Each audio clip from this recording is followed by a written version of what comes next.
بسم الله الرحمن الرحیم. سورہ آل عمران رکوع نمبر 14. اعوذ باللہ من الشیطان الرجیم. بسم اللہ الرحمن الرحیم. یا ایها الذین آمنوا ایها کسانو چی ایمان مراوڑے دے لا تأکلوا الربا اضعافا مضاعفه مخری سود دو چند پا بیا دو چند والی سرا واتقوا الله لعلکم تفلحون ویریگئی دا اللہ نا دا پارا دی چی تاسو کامیاب شئی فلاح بیا ممی. واتقوا النار التي اعدت للكافرین ویریگئی دا هغا ورنا چی تیار کڑی شوی دی دا پارا دا کافرانو. وَأَطِيعُوا اللَّهَ وَالرَّسُولَ لَعَلَّكُمْ تُرْحَمُونَ او حکم امنی دا اللہ او دا رسول دا پارا دی چی پتاسو رحم وکڑی شی. وَسَارِعُوا إِلَى مَغْفِرَةٍ مِّن رَبِّكُمْ او پا مندزئی دخنی طرف تا د خپل رب د طرفنا او جنت او باغونو تا جنت تا عرضها السماوات والارض چپلنوالی داغی دا اسمانونو او دزمکی امرده اعدت للمتقین تیار کړی شوی دی د پاره د پرهیزګارانو. الذین ينفقون هغه کسان چې خرج کوي مالونه فی السراء په خوشحالی کی والضراء او په بدحالی کی په تکلیف کی والکاظمین الغیظ او تیرون کی د غصه والعافین عن الناس او معاف کون کی د خلقو. والله يحب المحسنین او اللہ محبت کئی د نیکانو خلقو سرا. والذین اذا فعلوا او هغه کسان چې دی چې کله وکړي دوی فاحشتن د بهایي کار او ظلمو انفسهم او یا ظلمو کی پخپل ځانونو باندې ذکروا الله نو وریاد شي الله فاستغفروا لذنوبهم پس معافی غواړي د خپل گناهونو. ومن یغفر الذنوب الا الله او څوک دی چې معاف پکړي گناهونه د دوی سیوا د الله نه. ولم یصروا علی ما فعلوا او نکوي دوی همیشواله یا ټینګواله کلکواله اصرار او نکوي دوی اصرار علی ما فعلوا په هغه ګناه باندې چې کړي وهم یعلمون او دوی پوهیږي. اولئک جزاؤهم مغفرة من ربهم دقه خلق دی چې د دوی بدله د بخنه د دوی د رب د طرفنا. وجنات تجری من تحتها الانهار او باغونه دی چې بهیږي لاندې د هغې نه نهرونه خالدین فیها همیشه به دوی په هغې کې. ونعم اجر العاملین او ښکلی اجر دی د نیک عمل خلکو دپاره. قد خلت من قبلکم سنن یقینا تیر شوي دي مخکې ستاسو نه ډېر دورونه سننون ډېر زمانې ډېر دورونه. فسیرو فی الارض پس وګرځئ په ځمکه کې فانظروا پس وګورئ کیف کان عاقبة المکذبین څرنګه شو انجام د دروغجنو. هذا بیان للناس وهدى وموعظة للمتقین دا قرآن خو بیان دی د خلکو د پاره او هدایت دی او نصیحت دی د پاره د پرهیزګارانو. ولا تهنوا ولا تحزنوا او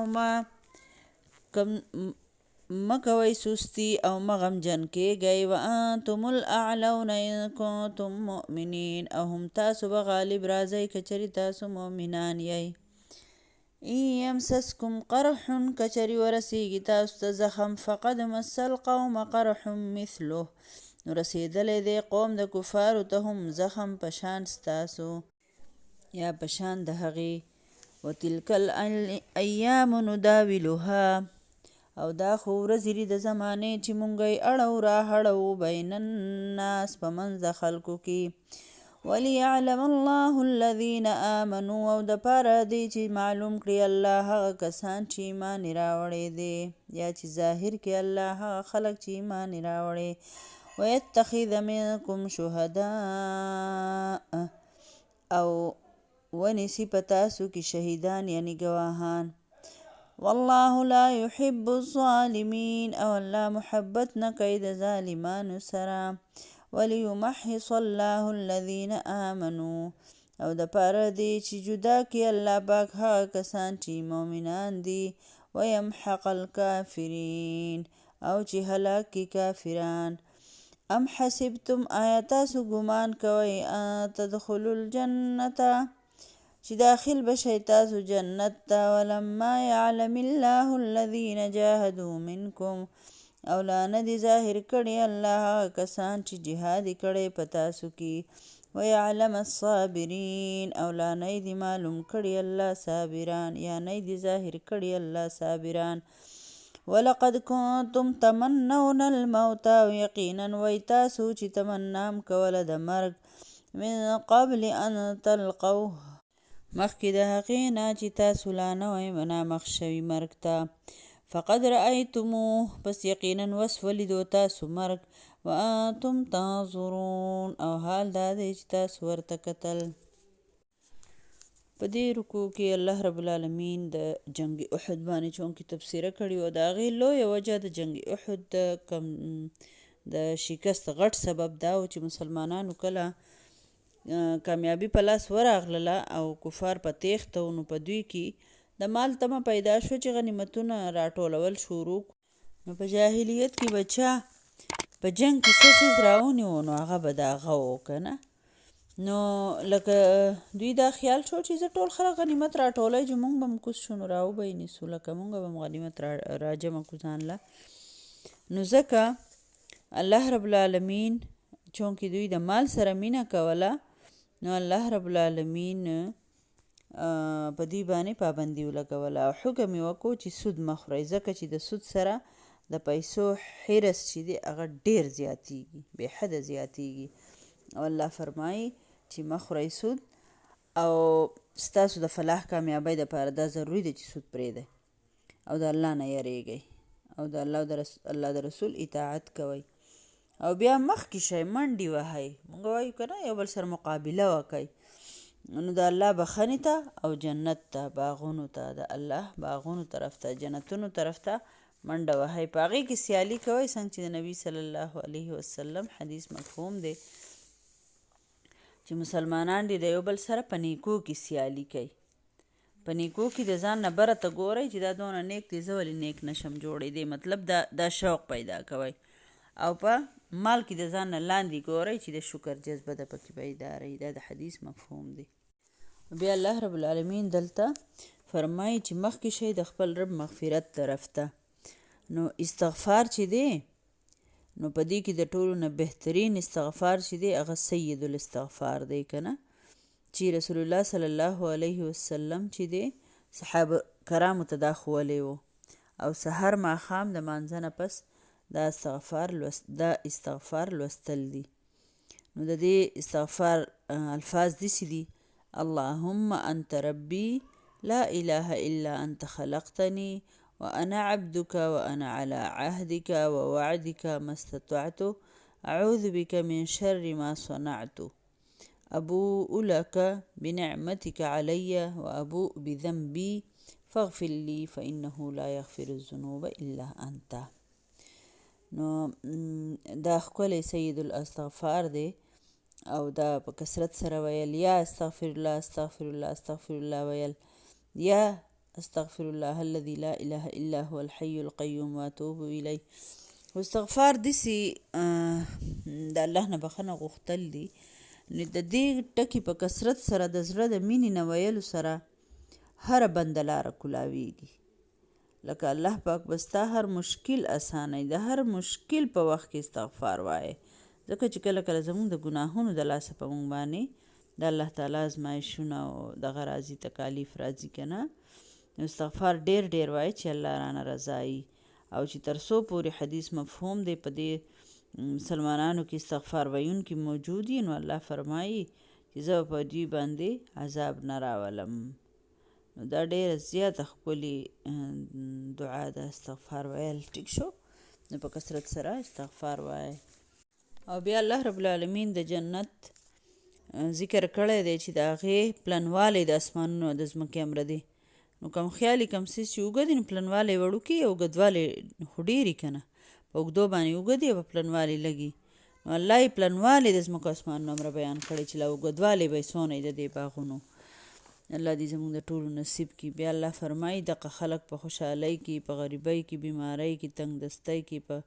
په دې کې د الله په لار کې ورکړه کوي او غصې چې دي هغه کنټرول ساتي، خپله غصه چې ده هغه تیری او خلک معاف کوي. او الله فرمایي زه داسې نیکانو خلکو سره محبت کوم چې په هغو کې دا صفتونه پراته وي. رسول الله صلی الله علیه وسلم داسې ښکلی حدیث دی، د هغې مفهوم دی. نبی صلی الله علیه وسلم فرمایي وایي څوک چې قدرت لري، طاقت لري، لکه د جګړې کولو، د جواب ورکولو طاقت لري او د هغې باوجود هم هغه خپل حق پرېږدي، هغه خبره یا